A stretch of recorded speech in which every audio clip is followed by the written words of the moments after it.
him right now. Les Snead, general manager of your Los Angeles Rams. We pegged you as a Camaro guy at one point in your life. Listening to Cutting Crew, I Just Died in Your Arms Tonight, maybe back in 1987. Is that a fair assessment? You know what? I mean, let's think back. I grew up in a small town in Alabama. You know what I mean? You gotta think more pickup truck. Yep. Okay, fair enough. Ford That's F-150. true. Yeah. That is true. Yeah, but you know what? You could have had an old Camaro that you worked on. You know what I'm saying? Like, it could have just been in the garage somewhere. Somebody you bought it for like $500 off of. Yeah, you're not way off base, but you know what? Wasn't the Camaro guy. Oh, okay. You know what I mean? Pickup truck and guy. I actually wasn't a pickup truck guy. Probably, maybe I shouldn't expose myself.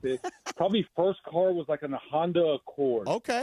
Honda Hey, listen, Accord. Honda Accord, very good on gas. very Good on practical, gas. good Very on good. gas. Yep. You get Great like a on gas, 100,000 mile great warranty for on the thing. Yeah. Yeah. Yeah. It wasn't. You didn't. There was. This was not. Hey, let's go ask let's go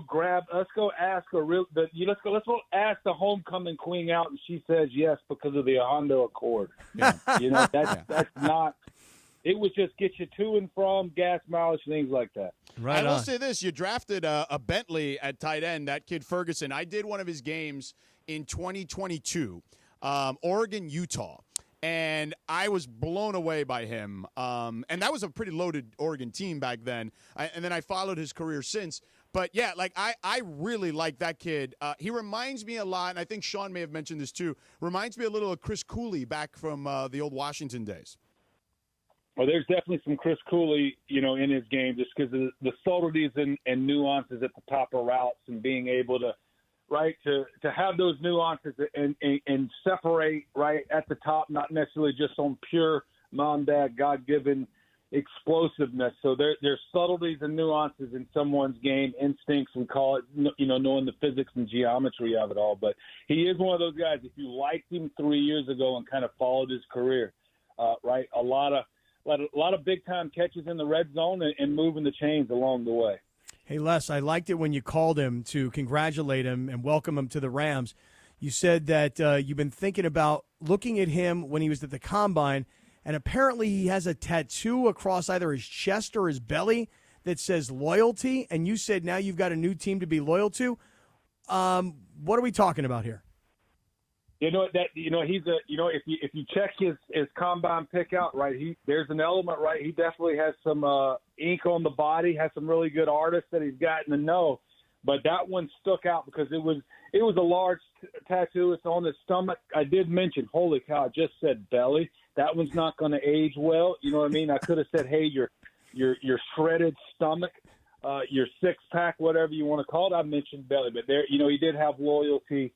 Right there screaming at you. If you catch him walking down the beach, you're going to notice that, he's definitely got a loyalty tat on the stomach there. I love it. So, Les, I mean, I liked a lot of your picks. I feel like, the kid from Michigan, the kid from Ohio State along the D-line, I think those guys can be helpful for already a good young defense, augmenting that. You can't have enough guys at the line of scrimmage, in my opinion. And then the kid from Auburn, I've seen him play a ton. I'm a big fan of what he's been able to do. Home run hitter, and also a guy who can be a 3-down back if you need it. Oh yeah, he's definitely caught some balls out of the backfield. He's protected in the pass game, and he's one of those guys. Just the way he plays the game, the way he runs. Like there's some people who run and they break a tackle, and there's some people who run and break a tackle. And everyone in the stands, the audience, it just ignites everyone. It's like, you know what, that's a little different. So he kind of brings that element to the game, and obviously being a little bit of an Auburn homer, similar to you in watching T. Ferg over those years, been able to just as a fan catch him from afar watching Auburn games, and he's definitely somebody that's had a lot of let's call it highlights along the way.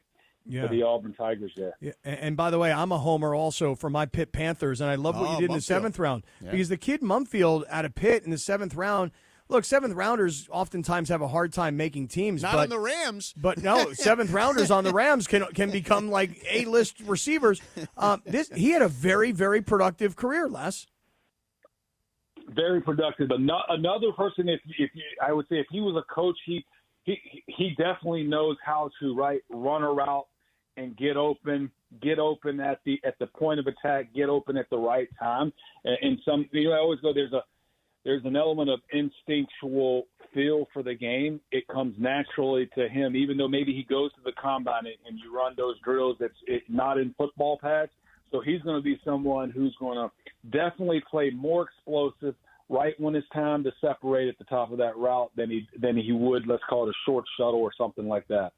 Yeah, and look, they had, if you want to look back at Pittsburgh's season, and I did a couple of their games, and Cap is an alum, so he watched all their games.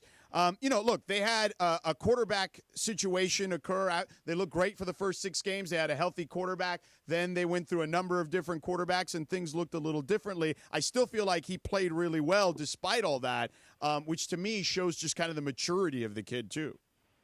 Yeah, he's definitely one of those kids that you can. I say this: he has the makeup that he would probably succeed at whatever sport he chose or whatever field he chose to go into after Pitt. That's just some people just have that it factor, that factor that I'm gonna do my best to try to be as best as I possibly can at whatever I'm trying to do. He definitely fits into that category.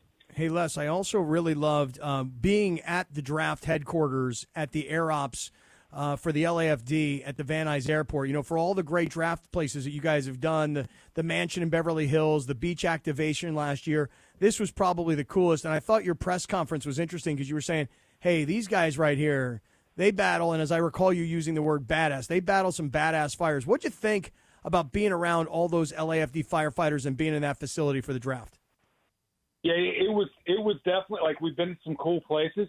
Even this one had an unsung view. I mean, looking out of that hangar there, it had that Rose Bowl view that you might not have been expecting, right, with the mountains in the background. But take all that out, definitely the least fancy. But I think when you walked in there and felt just felt the place, felt the vibe of the firefighters, there's that moment like, wow, this is a cool moment. They appreciate it. We appreciate them. I think I mentioned, right, when we go to dial that number to ask, those group of men and women to come help, we're not dialing that number to let them know, hey, hope your day's going well.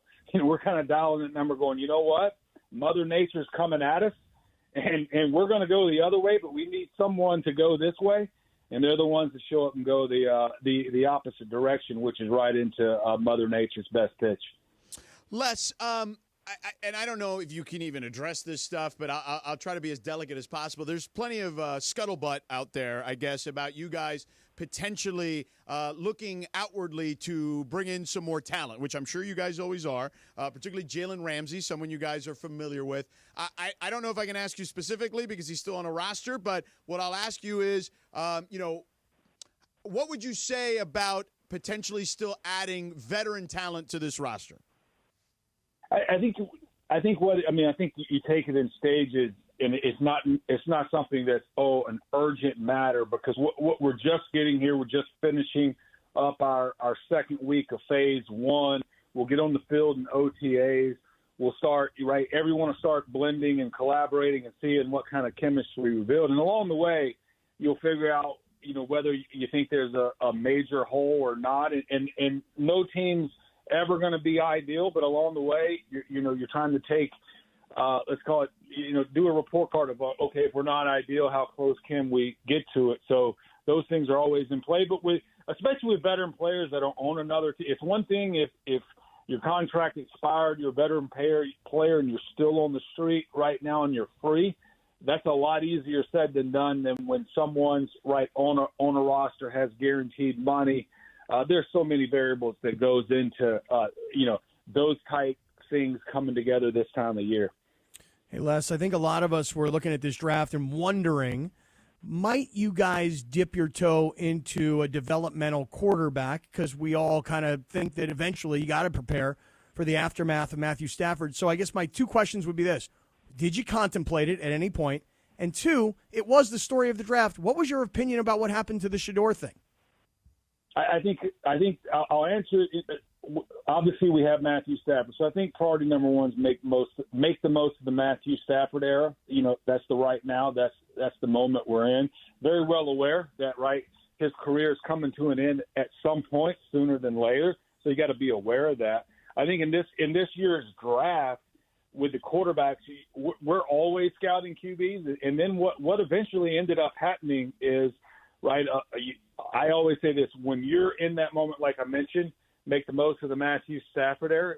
Some of the QBs are usually going to go ahead of where you would prefer to pick them. And at the end of the day, I call it with Shador. Here's what I'll say about the draft, and probably because of Shador's brand, there's definitely a lot of attention on it. But everything pre-draft is really, really speculation. And at the end of the day, once the draft rolls around, that's the reality of the situation. So, and we see a lot of QBs that go on day 3. There's no shame in that. And this is the reality. And I would suggest to anyone who goes on day 3, hey, it's a heck of an opportunity. Make the most of it. Start living your dream, and go to work and go from there. All right, Les Snead, general manager of your Los Angeles Rams. Les, thank you so much for hanging out with us, man. Appreciate your time. Always enjoy it. See you. There you